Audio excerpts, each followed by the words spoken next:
अगर आप भी लेना चाहते हैं देश दुनिया की तमाम जानकारी तो आज ही सब्सक्राइब करें हमारे चैनल को।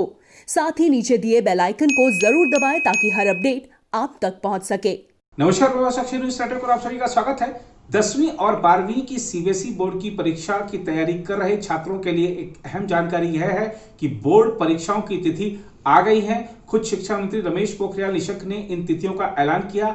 4 मई से 10 जून तक परीक्षाएं आयोजित की जाएंगी और 15 जुलाई तक परीक्षा परिणाम आ जाएंगे। आज जब शिक्षा मंत्री ने ऐलान किया तो सुनाते हैं आपको क्या कहा। हम आपको बता दें कि सीबीएसई पहले ही कह चुका था कि बोर्ड परीक्षाएं ऑनलाइन नहीं कराई जाएगी, परीक्षा केंद्रों पर जाकर ही छात्रों को परीक्षा देनी होगी। आइए सुनते हैं शिक्षा मंत्री को। जो नई शिक्षा नीति हम लेकर आई हैं पूरी दुनिया में सबसे बड़े रिफॉर्म के रूप में आ रही है, सारी दुनिया ने स्वीकार। मुझे खुशी है कि हमारे देश ने भी उत्सव के रूप में इस नई शिक्षा नीति 2020 को स्वीकार किया है।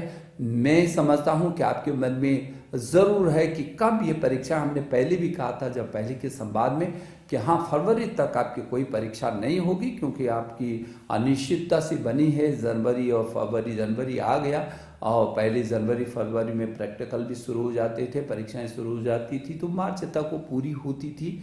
और इन परिस्थितियों में बहुत आपसे संवाद करने के बाद और व्यापक परामर्श करने के बाद अब हम लोग इस निर्णय पर पहुंचे हैं कि जो बोर्ड की परीक्षा है हमारी, वो बोर्ड की परीक्षा जो 10वीं और 12वीं की जो बोर्ड की परीक्षा है, वो बोर्ड की परीक्षा 4 मई से प्रारंभ हो जाएगी। और 4 मई से प्रारंभ होने वाली ये बोर्ड की परीक्षा हमको भरोसा है कि हम 10 जून तक इसको पूरा कर सकेंगे। और समय पर ही हम लोग कोशिश करेंगे कि हम समय पर उसके बाद कॉपियों का निरीक्षण कराएंगे और समय पर आपका रिजल्ट भी हम तैयार करके करना चाहेंगे। और परिणामों को घोषणा 15 जुलाई तक कर देनी चाहिए। किसानों के चल रहे आंदोलन के दौरान बहुत से लोग इस बारे में भ्रम फैला रहे हैं कि एमएसपी खत्म हो जाएगी।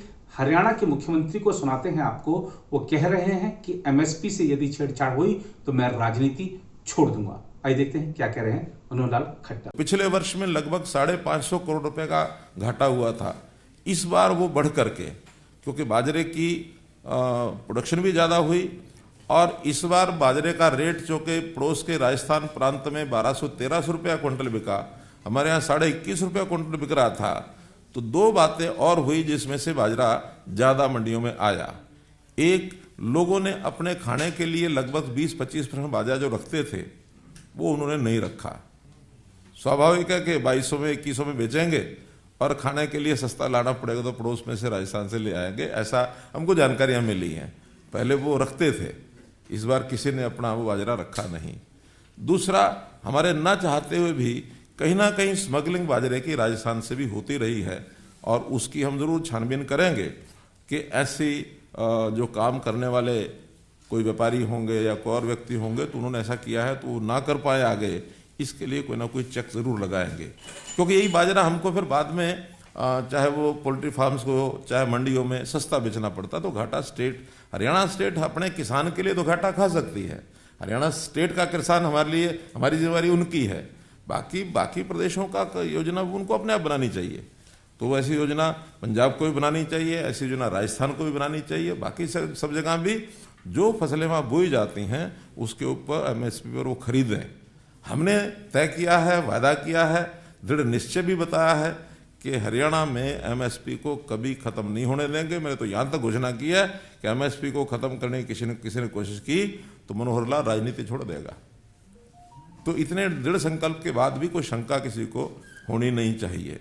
नए साल का इंतजार सभी को है, लेकिन न्यूजीलैंड में नए साल ने दस्तक दे दी है। आइए आपको दिखाते हैं वहां नए साल का जश्न कैसा मनाया गया।